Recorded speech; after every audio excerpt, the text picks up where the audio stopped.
نحمده ونصلي ونسلم على رسوله الكريم أما بعد فأعوذ بالله من الشيطان الرجيم بسم الله الرحمن الرحيم باب وجوبها الفصل الأول عن ابن عمرو عن ابن عمر وأبي هريرة أنهما قالا سمعنا رسول الله صلى الله عليه وسلم يقول على أواد منبره لينتهين أقوام عن ودعهم الجمعات أو ليختمن الله على قلوبهم ثم ليكونن من الغافلين رواه مسلم. آج نئے باب کا آغاز ہم کر رہے ہیں جمعہ کے ضروری ہونے کے بارے میں کہ یہ جمعہ کتنا ضروری ہے. بات انہوں نے وجوب کی ہے، بعض نے کہا فرض ہے، بعض نے کہا واجب ہے، بعض نے کہا سنت ہے، لیکن ضروری سب نے کہا. اگر فرض کہیں بہت ضروری ہے، واجب کہیں بہت ضروری ہے، سنت مؤکدہ کہیں بہت ضروری ہے، ضروری تو سب نے کہا کہ جمعہ بہت ضروری ہے. اسی لیے مسلم دنیا جمعہ کے دن ہجوم کر کے نکلتی ہے، بھلے سستی کی وجہ سے دیر سے نکلے لیکن نکلتی تو ہے، جمعہ کے دن نکلتی. تو یہ اس کے وجوب کی باتیں ہیں کہ جمعہ بہت ضروری ہے. پہلی حدیث مسلم شریف کی حدیث ہے اور فصل اول میں یہی ایک حدیث ہے جو مسلم شریف ہے. اس کے راوی عبداللہ ابن عمر اور جناب ابو ہریرہ دونوں ہیں. دونوں کہتے ہیں اسی لیے کالا الف کے ساتھ الف بھی پڑھا جائے گا. دونوں نے کہا، کیا کہا؟ ہم نے سنا رسول اللہ صلی اللہ علیہ وسلم کو فرماتے ہوئے ان کے لکڑی کے ممبر پر، ممبر لکڑی کا تھا، اینٹ پتھر کا نہ تھا. حضور کا ممبر لکڑی کا تھا. اس پر میں بیٹھا ہوں یہ بھی لکڑی کا ممبر ہے، اب پتھر کا بننے لگا ہے، کوئی بات نہیں ہے، لیکن وہ حضور کا ممبر لکڑی کا تھا. تو اس ممبر پر بیٹھ کے حضور نے ارشاد فرمایا، یہ ممبر ہے ہی اس لیے اس سے علم تقسیم کیا جائے. حضور اسی سے علم بانٹتے تھے، اسی ممبر سے، اور جو علم جس تک پہنچا ہے اس پر عمل پھر محراب میں ہوتا ہے، وہ اسی علم کے اوپر، اور علم ہی نہیں تو پھر عمل کیا ہوگا سوال ہی ہوتا ہے. تو اس ممبر پہ بیٹھ کے آپ نے فرمایا، کیا ارشاد فرمایا؟ چاہیے کہ قومیں جمعہ کو چھوڑنے سے رک جائیں. قوموں کو چاہیے کہ جمعہ نہ چھوڑیں، جمعہ چھوڑنے سے رک جائیں. کچھ لوگ ایسے ہیں کہ جمعہ بھی چھوڑ دیتے ہیں، 5 وقت تو انہوں نے چھوڑ دیا ہے، اور وہ کچھ کہنے سننے کی بات نہیں ہے. وہ فضا میں جو ہے بارود اور دھول بھی چلنے میں لگے ہیں، ان کے نزدیک شاید وہی کچھ نہیں کیا، تو 5 وقت کی تو انہوں نے چھوڑ ہی دیا ہے. کچھ لوگوں نے تو جمعہ بھی چھوڑ دیا.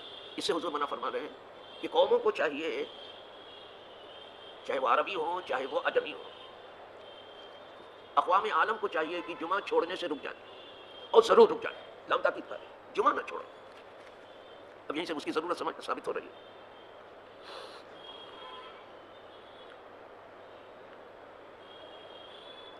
اور لَيُخْتِمُنَّ اللَّهُ عَلَىٰ قُلُوبِهِمْ، اور وہ اگر ایسا نہ کریں گے تو اللہ ان کے دلوں کو مہر لگا دے گا.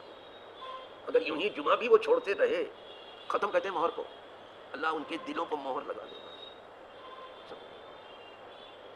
مہر لگانے کا مطلب یہ ہے کہ نہ اندر سے کوئی چیز باہر آئے گی نہ باہر سے کوئی چیز اندر جائے گی. اسی لیے کتنی نصیحت کرو ان کی، ان کو کچھ اثر ہوتا ہے. جب مہر لگ جاتی ہے آپ کتنی بھی نصیحت کرو کچھ ان کو اثر، کیونکہ اندر کچھ جا ہی نہیں رہا ہے. مہر لگنے کے بعد کہاں جائے گا؟ وہ بھی اللہ کی مہر. آدمی کو ہو تو کچھ ڈھیلی ڈھالی ہو جائے کہیں سے، ورنہ تو اللہ مہر لگا دے گا ان کے دلوں. خدا بچا دے سب کو مہر لگنے سے.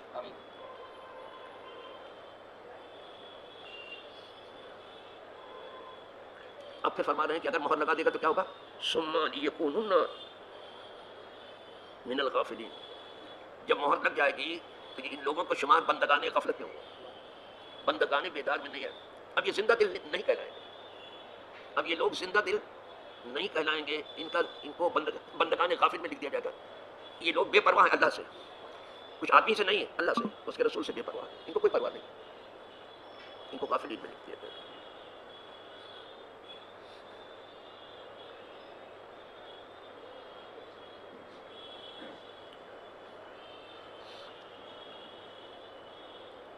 یہیں پہ یہ حدیث ختم ہوئی.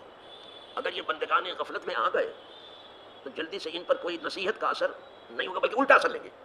آپ انہیں نصیحت کرو گے تو یہ برا مانیں گے، آپ ان کے بھلے کی بات کرو گے تو یہ برا مانیں گے. یا کو کیا پہنچتا ہے ہم کو نصیحت کرنے میں؟ ان کو نصیحت دفع نہیں کریں. ویسے اس دنیا کی بنیاد ہی غفلت پر ہے، یہ سمجھ لیجیے گا.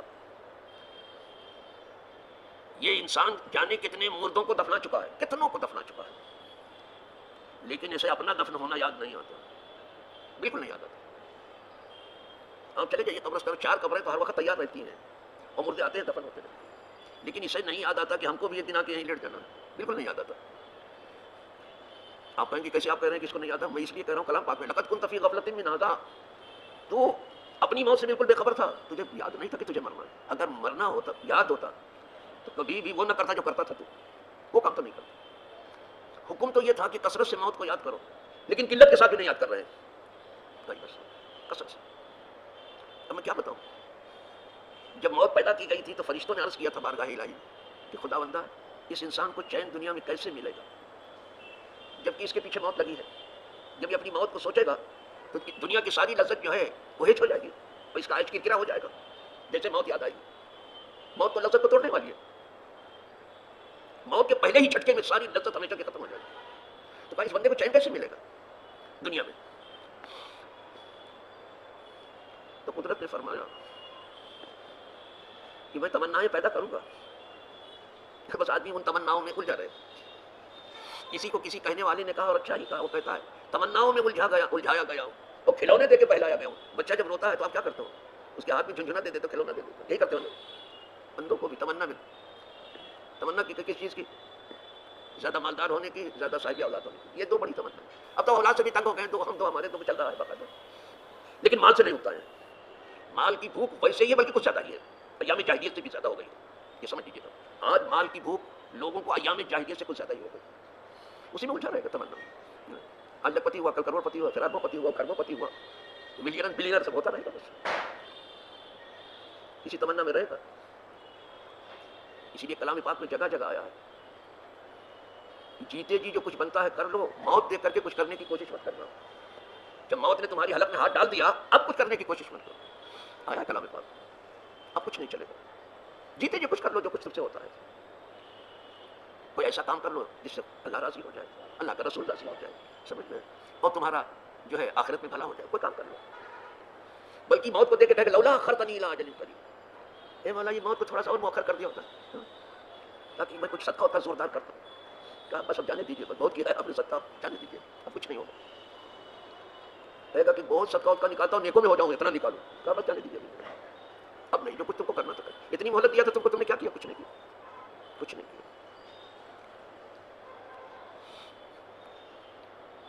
اسی لیے کلام پاک یا ایھا الذین آمنوا انفقوا مما رزقناکم، اے ایمان والو جو ہم نے تمہیں دیا ہے اس میں سے اللہ کی راہ میں اچھا سا خرچ کرو. ہم نے جو دیا ہے اس میں سے، تمہارا جو اس میں سے کچھ نہیں کرنا. تو کوئی ایسی بھی چیز ہے جو خدا کی دی ہوئی نہ ہو، جو ہم نے دیا اس میں سے خرچہ کرو. تمہارا ہے تو مت کرنا. کہا کب خرچہ کرے گا؟ من قبل ان یاتی احدکم الموت، موت آنے سے پہلے خرچہ کرو. موت آ گئی تو پھر دنیا پائے تو دنیا لٹا دے گا. اس وقت جس وقت موت ہاتھ ڈالتی ہے اگر اس کا بس چلے تو دنیا لٹا دے گا، لیکن اب موقع نہیں.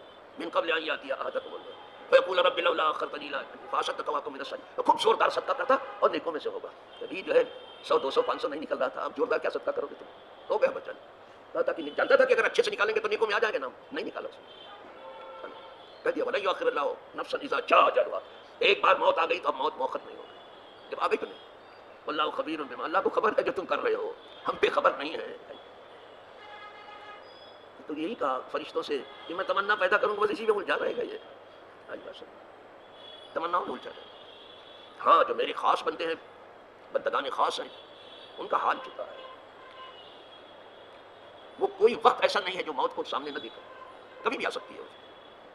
اس لیے کہ کسی کی موت بتا کے نہیں آتی، وہ انبیاء کی ہے، وہ آتی ہے، ان کو بتاتی پوچھتی ہے ان سے. باقی عام لوگوں کی موت جو ہے کسی کو بتا کے نہیں آتی. آدمی صبح کرتا اسے معلوم نہیں، اب دوسری صبح اسے نہیں ملے گی. شام کرتا اب جانتا ہے کہ اب جو ہے دوسری شام مجھے نصیب نہیں، اسے نہیں معلوم ہے. کتنی لوگ لیٹے ہو پھر اٹھ ہی نہیں سکتے. اسی لیے کہا قدرت نے کہ پہلے سے جو کچھ موقع دیا ہے تم نے اس کا فائدہ اٹھا لو. میں اپنے زمانے طالب علمی میں کچھ زیادہ ہی علیل ہوا. لکھنؤ میں زیر علاج تھا میں. ہمارے فیض آباد میں آج بھی کوئی خاص علاج نہیں ہے، لیکن لکھنؤ میں تھوڑا علاج صحیح ہو رہا تھا. تو کئی بار ایسا ہوا کہ میری نفس ڈوب گئی، بس سب رونا دھونا سب نے شروع کر دیا، نفس ڈوب گئی. تو میں نے چاہا کہ ان کو منع کر دوں رونے سے، چاہا کہ منع کر دوں کہ رو نہیں، رونا ہمارے حق میں ٹھیک نہیں ہے، نہ تمہارے حق، میرے حق میں دعا کرو، یہ تو کہنا چاہیے. لیکن زبان نے ساتھی نہیں دیا، میں نہیں کہہ پایا. تب پتہ چلا کہ بولنا چاہتا ہے مردہ، لیکن نہیں بولنے کی اجازت اب نہیں ہے. جب نفس ڈوب گئی نہیں بول سکا. جب آدمی سے نہیں بول سکا تو پھر قدرت سے کہنے لگا میں کہ مولا میں تیرے پاس آ رہا ہوں، اس حال میں آ رہا ہوں، میرا ہاتھ خالی ہے، میں کوئی نیکی نہیں کرتا، میرا تھوڑا سا وقت پڑھنے لکھنے میں گزرا، کوئی نیکی تو کر ہی نہیں پایا، تیری طرف آ رہا ہوں، تو کرم کرنا. اور اگر تو مجھے واپس کر دے زندگی کی طرف تو کچھ نیکی کرنے کی کوشش کروں. وہ وعدہ آج تک مجھے یاد ہے. اس وقت آرزو کرتا ہے کچھ نیکی کروں. تو آج بھی توفیق مانگتا ہوں. تو بس نفس چلنے لگی اس کے بعد. جیسے میں نے کہا مجھے اگر تو پھیر دے گا تو کچھ نیکی، اگر زندہ رہا تو کچھ نیکی کرنے کی کوشش کروں. تو آج بھی وہ یاد ہے. اس لیے کہتا ہوں مولا تجھ سے وعدہ تو کر لیا تھا کچھ نیکی کرنے کا، اب تو توفیق دے کہ میں نیکی کرتا رہوں اور جتنی ہو سکے ممکن اتنی کروں. تو کہیں جا کے رکوں نہیں، اس لیے کہ 3 دن سے زیادہ تو قبر پہ کوئی آئے گا نہیں. 3 دن کے بعد یہ دنیا جیسی ہوئی، 3 دن سے زیادہ کسی کا غم نہیں. ہاں صرف عورت کے لیے 4 مہینہ 10 دن ہے عدت سو، 3 دن سے زیادہ. تو مجھے یاد ہے کہ اس وقت آدمی آرزو کرتا ہے کہ نہیں. تو یہ مہلت جو دی ہے اللہ نے، اس کا فائدہ اٹھا لینا چاہیے. کوئی کچھ نہیں کرے گا، تمہارے مال کے سب مالک ہو جائیں گے، تمہارے لیے ایک نیا پیسہ نہیں خرچ کرے گا. اپنے ہاتھ سے جو نکل گیا سو نکل گیا، کوئی کچھ نہیں کرے گا. ارے ہم آپ تو کسی قطار و شمار میں نہیں ہیں. سفر صاحب جو نواب تھے ان کی بات سنو. وہ کہتے ہیں بڑے فاتحہ کوئی آئے کیوں، کوئی 4 پھول چڑھائے کیوں، کوئی آ کے شمع جلائے کیوں، بس تو بے کسی کا مزہ ہے. نوابین یہ کہتے ہیں مال کے مالک ہو گئے، میت رکھی رہتی، جھگڑا وراثت کا شروع ہو جاتا. یہ حالت ہے. اللہ بچا لے. اللہ سب کو توفیق دے کہ جیتے جی کچھ اپنے ہاتھوں سے وہ کام کر لیں جس سے اللہ اس کا رسول راضی ہو جائے. وآخر دعوانا ان الحمد للہ رب العالمین.